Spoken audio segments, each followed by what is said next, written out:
Hey guys, Red Carrot here. This wasn't the kind of video I was expecting to make until now, and I used text-to-speech to get this made as quickly as possible.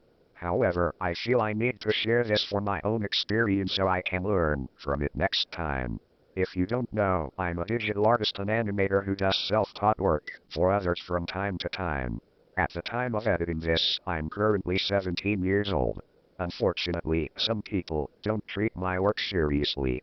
While I was hanging out in a lot of art servers on Discord to share my art, someone in particular DM'd me and requested me to make an animation based on their music video. The person in question is a Twitch streamer known as Simply Sam's. The music video was almost 2 minutes long. Here's what he said. TARIQ, can I hire you to make a starting soon for my stream animation using a joke song I made with friends? My streams are starting to pop off, so I just want a little more. Right now I don't even have a starting soon screen. Sure, can I have more info? So we made this quick song in like 10-20 minutes. I want to turn this into a starting soon screen, so like at 55 seconds the brushing teeth part if you continue playing. Could be funny to see you I can send reference to me and the other people. But it can be simplistic in most areas like us just singing or whatever your brain can think of. After he sent me references and a script for me to go by, I asked him if I would get paid for my work. He replied in the positive and requested me to use a specific style. Upon asking him how much I will get paid, he offered $80 for the entire 2-minute animation. That would equate to $40 a minute. Sam then proceeded to guilt-trip me into taking his low pay, claiming he was homeless. I offered to pay $60 per minute instead of $40, to which he immediately accepted. You should never undersell your work for your client's personal issues, as they're just excuses to pay you less than you deserve. Moving on, I would occasionally send progress updates and he checked up on me once. At a certain point, I'd be the one initiating conversations and he'd reply whenever. This occurred until he randomly announced that his bank account got hacked and that he lost everything.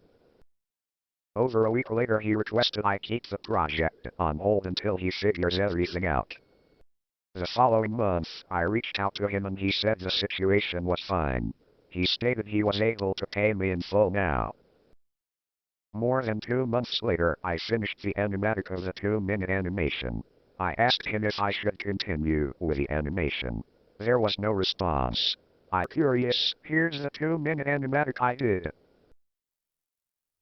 And starting soon, just have a little bit, a tiny bit, patience with me, little bit goes a long way, just kick it back and relax. Oh, I'm gonna start soon. Just you strain yourself for just a little bit of time. I'm gonna start soon. Don't you worry, I'ma be there in the nick of time.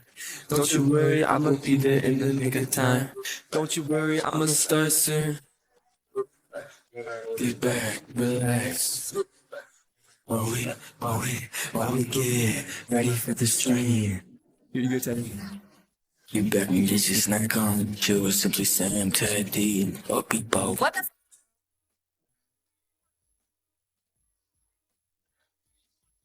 The stream will be good. Just have a little bit of patience with us, we'll be right there. Just sit back and relax.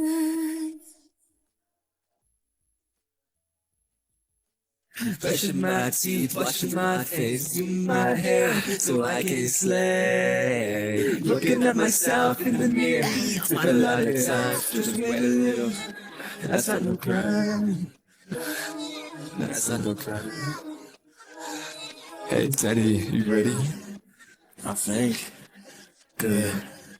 Wait, what do you mean good? I'm more good. You ain't better than me. You ain't more ready than me. Suck my special. I think we're gonna start soon. Wait, what is that? I don't want to go, he said she said, here, but I recall in a lot of his streams instances where he said he'd discuss pay in DMS or give me his Twitch payouts. Still no response in DMS. On one of his streams, he discussed his money issues to a friend in his voice call when I brought up the animation, to which his friend sympathized for him. I am currently unable to back these up with video evidence, as his past broadcasts besides his most recent one is nowhere to be seen. Half a year passes, and he messages me to work on another animation. I randomly stumbled upon him through a Roblox game. In the middle of a call, he brought up how he should pay me. This caused him to respond with, "We'll discuss payment later," as he showed me his editor for his new project. He offered me 3D models as payment, to which I declined. As a reminder, I confronted him that payment will need to be involved instead of it being in the air. He immediately said that I went against what we agreed on, even though there was no agreement. He twisted my words and made it look like I wanted to do all that work for nothing. He even said he'd have to rethink the video and postpone it. During the break between the 2-minute animatic and the recent animation I made a storyboard for and was supposed to animate myself, he formed his own team on a Discord server. There was no indication that this job was going to be voluntary. I was not made aware of the team's existence until he reached out to me that day. However, just today I found out he hired another artist to heavily reference. It was mostly traced, but I suppose that's how storyboards are. My storyboard, despite him claiming he was going to rethink it. He did not ask me for permission or let me know about it at all. Take a look. The story starts in Pallet Town, with a newborn hero taking his first steps to becoming a Pokemon master. With his burning desire to be the very best, he takes on the regional gym leaders, and then soon after, he defeats the Pokemon League. But behind Red's seemingly simplistic Pokemon adventure lies a darker, more sinister plot, which holds significance for both him and the fate of the Kanto region. And it begins deep in Kanto's criminal underworld. So yeah, I suppose he didn't rethink it after all. My advice? Know your rights and demand payment upfront so your client won't use you for free art. Here's the finished drawing, by the way. Bye.